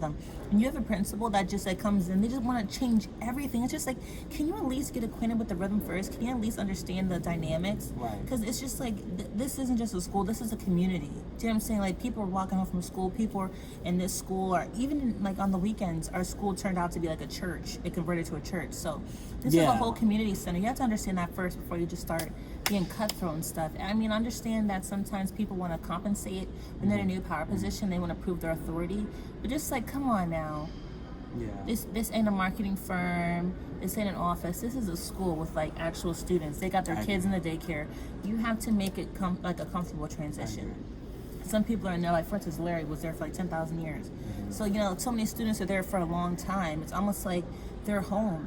There's so many kids going through a lot of stuff. They had to have all their 3 meals at school. And it's just like sometimes when people just want to prove their power and just take over and make it just so cold, it really disrupts a lot of people. So educators out there, please just have compassion. I understand kids can be ruthless, kids can be hard. They might want to fight you. They might want to cuss you out, but that's only because we only act out what's inside. Do you know what I'm saying? If you're a kind person, if you're a loving person, that's because you have that love and care inside. But if you're angry, if you're aggressive, it's because you have that inside. And when it's children, you have to have compassion because obviously they're going through something at home. So I just that's my thing. Anyway, so the last thing is what are we thankful for? Yeah. I am really grateful to be experiencing life the way that I feel I should. I am grateful for the fact that I can live and not hide completely. You get what I'm saying? Like, yeah. Hide who you are. Yeah, I feel like when I go home, I'll have like a wall up, but I'm not completely putting a wall up. Like, it took a long time for people to understand that I'm 21, and if I want to go blonde, I will go blonde.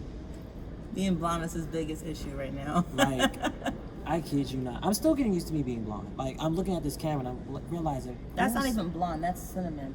Yeah, it's That's not even, brass. It's like this is the type of, I'm going to hit where I'm 21. It looks nice. I told you it looked nice. You said you ain't like it. Well, because you had a green camera. Yeah, and you were like, what type of photo? Yeah. But now, like, I was like, when I first saw it, I was like, yeah, this is the color. And I just did this. I kid you not, I went thinking about doing blonde. I told myself I was never doing blonde just because it was so normal. It was just so. Oh my God! Every black boy would. Everybody, and they would have cut that, blonde. and they would have that blonde streak right there. That was one of the reasons why I didn't want to do blonde. Wiz Khalifa should have never done it. But Sorry. I was like, I think I had left work and I was getting my hair cut, and I was like, I would do something different because I was used to that brown color where it made me look natural and whatnot. So I was like, shoot, let me do another color. And I just did it out of random, and when I was like, I want to do a blonde nice. color, my barber hooked me up, and girl, she did a good I job. thought Dominique did it. No, Dominique did the brown. Oh, okay. My barber did the blonde, and I only had to pay $60, $65. $60. No, the original price would have been $85.90. $85 to dye your hair. Yeah, because I also got a haircut. Oh. Then she had to wash it and condition it. Yeah, so it was like $65. You can wash and condition at home. Oh, I did do that too. Oh, trust me. Oh, okay. Yeah, I did that too. I have to make sure I keep my hair conditioned in order for it to not Yeah, make it look because raw. it depletes the nutrients. Yeah. So, but yeah, back to what I was saying. My dad, he was the first one to saw my blonde, and he was like, wow. So you're thankful for your blonde hair? Not even that. I'm grateful. I'm thankful for the fact that I can make my own decisions, and nobody can really tell me about it. They can look at me a certain way, and they can be like, oh, like my grandmother, she was like, why'd you do blonde? I was like, because I wanted to. I was bored. I was like, I want something different. She was like, You gotta talk up. I don't know what you're saying. and then I had my neighbor. She looked at it. She was like, I really don't like that blonde. I'm used to that the black hair and the short hair. And I'm like, oh, well, I wanted to do blonde because it was my decision. And she was like, well, I think you should go back to, you should cut it down. You should, what the hell? His earring fell out, y'all. Anyways, I want to see how you put it in.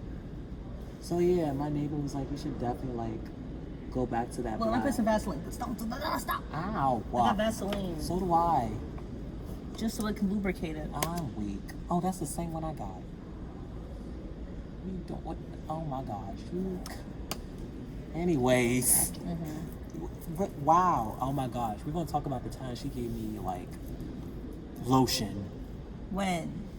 in Italian I'm class. a generous person, bitch. Really? I look like the Okay, Casper so the Ghost. let me just tell you. Earlier this summer, I'm great. He's thankful for his blonde hair.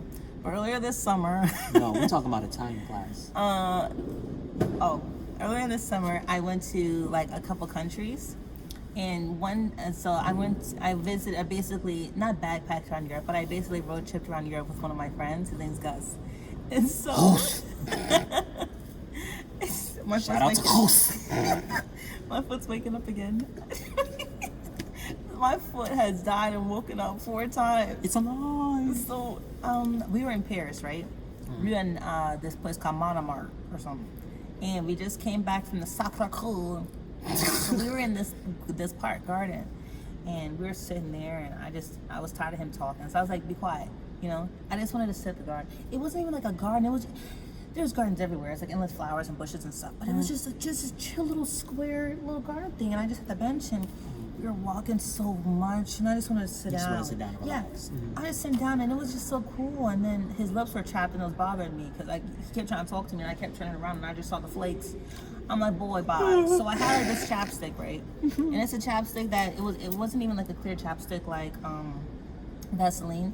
It's a chapstick. It was like white cream, but it was like coconut oil type, So it was white cream, and I was like, oh, he's white, I'll blend in. He got pink lips though. Anyway. So I was like, okay, let me get some chapstick. So we had his finger out, and I squeezed it, and it looked like toothpaste, but whatever. I put that on there. It was so much. He couldn't rub it in, and then it just looked like he had like some mange or something. But I'm just like, listen, I'm a generous person. You can have some now, some for later. You can put some of the chapstick in your pocket. Okay, but there's a See what I'm fine saying? line. Look, No, because, okay, would you rather someone give you too much or not enough? Tameri, my hand was full of lotion that day. I know he uses lotion. Back to So back to what we're thankful for. So we had a little commercial break. Anyway, what I'm thankful for is I'm thankful for my healing process, honestly, if I'm not being honest, because I just feel like I died and rebirthed and died multiple times within like the last 2 years. Yeah. Throughout depression and just throughout finding myself and transitioning from being, kind of like a power college student to almost failing all my classes, because of mental health, and then just coming back home. It was a lot, and so I'm just thankful that I could just come back. And I'm not the same person that I was, and I'm grateful for that. I'm still trying to become acquainted with who I am today, because who I am today isn't as flashy. I'm not as bubbly as I used to be, because I think I was extra bubbly, in high school when I was younger, because I wanted people to like me. I was always overcompensating. Because at home we didn't have like the laughs and stuff. Like my mom was always working. It was just me, my brother, and my sister in the house. My brother was playing video games. My sister was in the bathtub. so I just, I just do my own thing. Like, so when I went to school, I was just so over the top. I mean, I was getting in trouble back to back. I got in, like, I don't know if y'all have the referral. You know what a referral is? I would get referrals for laughing too loud on the bus. I got like 4 referrals for laughing too loud. Oh, yeah. I almost got suspended. Like, I mean, just from being loud, I was almost like crackheadish in school, because I just wanted people to like me. It was the main time I got like social interaction. And so, but now I feel free to kind of be like myself, even if it's more toned down, even if, you know, I'm just grateful for that. I'm grateful that I came around. I'm grateful that I still have the heart to help other people, you know, when I make like my videos or when I make my little story times or whatever, it's only to help other people because I got better just from watching other people's stories and just from, you know, Yanla, Oprah, Tyra, all those, you know, talk shows where they just talk about issues. I don't really care about, you know, paternity court or, you know, Maury who has a kid and da, da, da.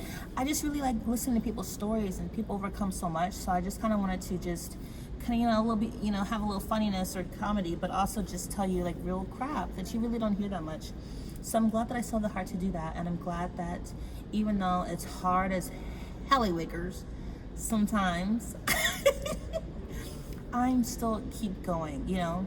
Yeah. And I just think people need to understand that growth is not a linear process. It's not in a straight line. There's ups and downs. Sometimes you got to go backwards. Do you know what I'm saying? Yeah. And people don't tell you that. People don't tell you that sometimes you have to go backwards. They say up and downs, but sometimes you have to go backwards. Sometimes you go back to that depressive state. Sometimes I wonder, shoot, am I still depressed? You know, because it's hard to get out of bed sometimes. I was doing 5 miles a day, every day, and like yesterday and today I couldn't do it. I was just so tired. I got a blood test. Anyway. I got high white blood cells. Anyway, but the thing is, like, you know, what's my point? What you're thankful for? Yes, I'm thankful that I keep going, and I understand that keeping going means that sometimes you have to go back a little bit, And you know, and that's pretty normal. And that's but no one tells you that. Everything is normal when you think about it, but no one tells you that. People want to tell you, I got rejected a couple times, but then I succeeded. I got turned down a couple times, but then I succeeded. They don't tell you that sometimes while you're following your dream, you still need to have a part-time job. While you're following your dream, do you know what I'm saying? Some people just say, oh, I left my corporate job and now I'm like a freaking nail polish tycoon or something. No, sometimes while you're following your dream, you need to have something on the side. Do you know what I'm saying? Like, you know, he's doing his job, all my other friends, they have like their jobs. And my plan was to just go full-time with, you know, YouTube and stuff. Obviously, I'm not producing as much. You would think if I'm being, you know, full-time, I would do like 3 videos a week.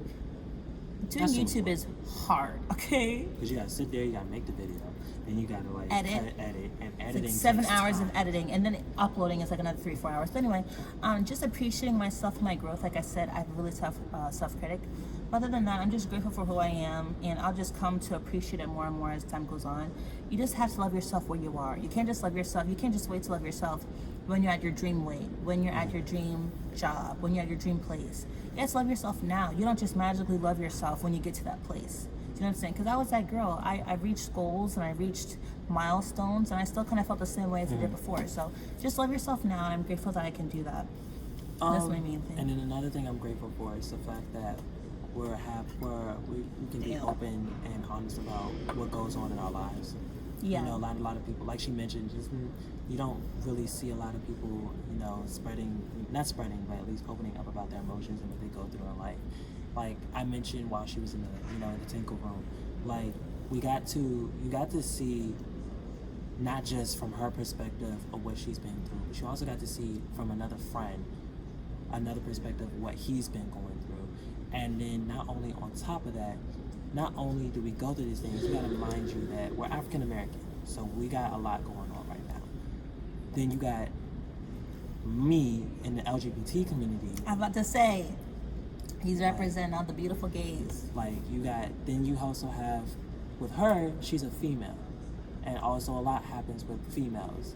You know, then there's the fact that we're different. We're 21. We're now hitting adult age. We're hitting at an adult stage. So a lot's gonna hit us. So the fact that we can come on here and we can like open up and like express our And also another thing, not even sorry to interrupt you, but we don't feel like the stereotypical black mold. Do you know what I'm saying? This is what I think I clung so much to John, because I kind of felt like an outcast a lot of time with the black community, and that's a whole video in itself we can do later on. Yeah, definitely. They show you a type of black person that is like, okay, this is a black, oh shit, lift them up. This is a black person. Hip hop, saggy pants, and it's stereotypical, but that's the image that we're shown. Do you know what I'm saying? Yeah. He is obsessed and he loves Disney. He loves Disney music, the movies, the shows, and of course, you know, same thing. That's what Raven Kim Possible. Like that's just right? anybody. Lizzie McGuire. But the thing is, it wasn't just like a phase. It wasn't even. It was just like something that he loved, and he wasn't I'll tell you now, my whole Especially as a playlist- black males have such a hard time just developing into themselves, I'm sure, because they're just shown this image of black masculinity, especially as a black, gay male, when you live like in a, working class, like urban area where it's just like there was the hyper-aggression, hypersexuality, kind of like, dogging girls or just Yeah. kind of collecting bodies and stuff, which is, that's your decision, but when you're a black male who's gay in the arts, that's hard. And he was just so confident in it. And I mean, that takes a special type of strength. I don't even think he understands a special type of strength. He was in dance. He was in freaking ballet or something. I did ballet, I did jazz, modern, I did tap, I did hip hop. But he had his whole process because first he was in ROTC. He was like in military, like, situation. And then he was like, no, because, I know you were doing that because of your dad.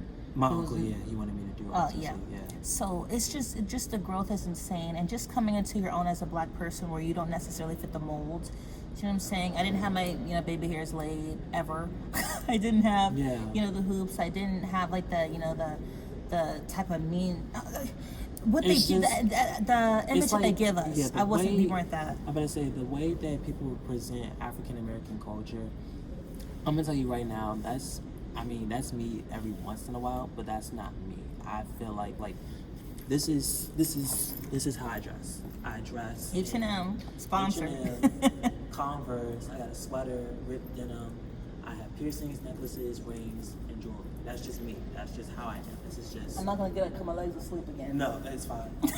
But this is just how I dress. This is how I come out. You're not gonna see me with a saggy jeans. You're not gonna see me with a tank top all the time.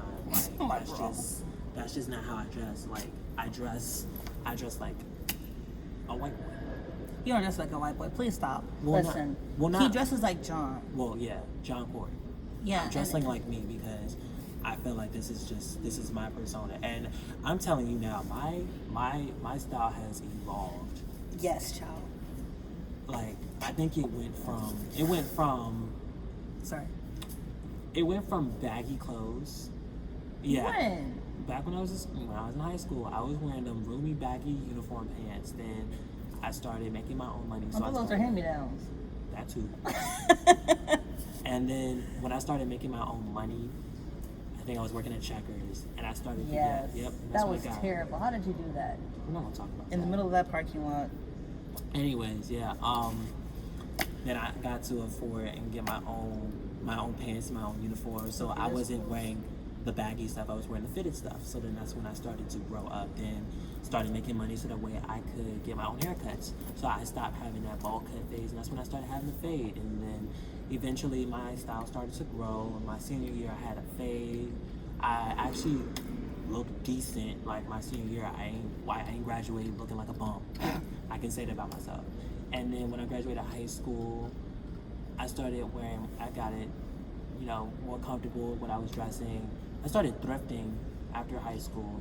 And then I hit last year up to this year where I made more money, so I was able to buy more stuff for myself. And just seeing how well my style has evolved, I can look at Yes, old he is so pictures. trendy now, girl. Oh, child. The sweater, the jeans, The little bracelets. yeah, bracelets, just like His knees moisturized somewhat. Mm-hmm. you coming for my knees. I know you're on them. It's okay.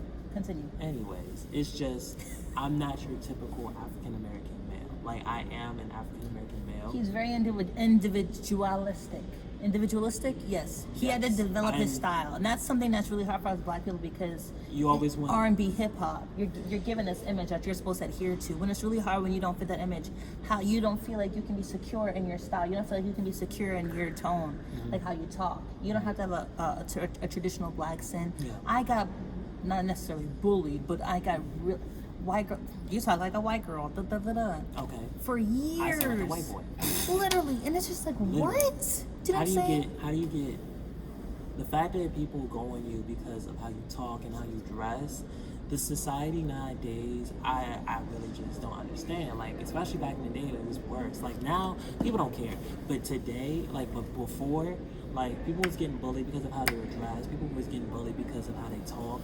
People used to get bullied over, like, how their hair was and whatnot. Like, Child, yes. it was a lot. And now, like, if you saw a video, like, if you ever do the video and you edit it, you put the video of when we were in Italian class, you would see how we've evolved. Like, you wouldn't see me with blonde hair. You wouldn't see her with the lace front. You would see us literally natural and semi-okay. But You'll now see we're me growing skinny. up. Like, you would see an evolution of us. An evolution of us. Let's talk about feuds, right? Feuds between someone that you don't like, but they're friends, or dating one of your friends. What do you do? Ooh, it's like you try really, really hard to like the person, but it's just like, that person is I think you have somebody in mind. We already know who we're talking about. Anyway, I know who you're talking about. Let's just say his name is unnamed. It's unnamed. Yes, anonymity. For 10 cents a day, you can feed Johnny Boy, John Corey. For 10 cents a day. There we go. Johnny Boy. Ooh, I was burping when I said Johnny Boy. Johnny Boy. And we're taking our dog for a walk. If I can find my dog. Our dog's plural pronoun. Oh my gosh. But Had an amazing day today. best friend squad. Oh my gosh. And she's spending a day with me. So, John is being so modest. You need to tell them about how you had like a solo. I was feeling myself because, the song gives me life. I loves the Lord. It was just good. The food was great. We had pizza, some chicken wings, some salad. It was good. It was good, I have to say. Hi, Jakey. Hey, Jakey. These are babies. Oh, look at the Jakey. I love you guys. Thank you so much for watching. Thank you for watching the video. Again, you'll see more of me, John Corey. Yeah, and just like, not even us having like I'm not saying not a personality, but just like normal people just talking. Do you know what I'm saying? Yeah. And I enjoy that. stay positive. Do what's right for you. Don't let nobody knock down your blessings. Love you and love yourself. You have to love yourself. That's the key. Exactly. See you guys in our next video. Bye. Thank you for watching my video. Follow me on Twitter at realtamerilee, and if Add me on the ground. at tamerilee. Like and subscribe to join the tribe, and comment to join the conversation. I'll see you guys next time.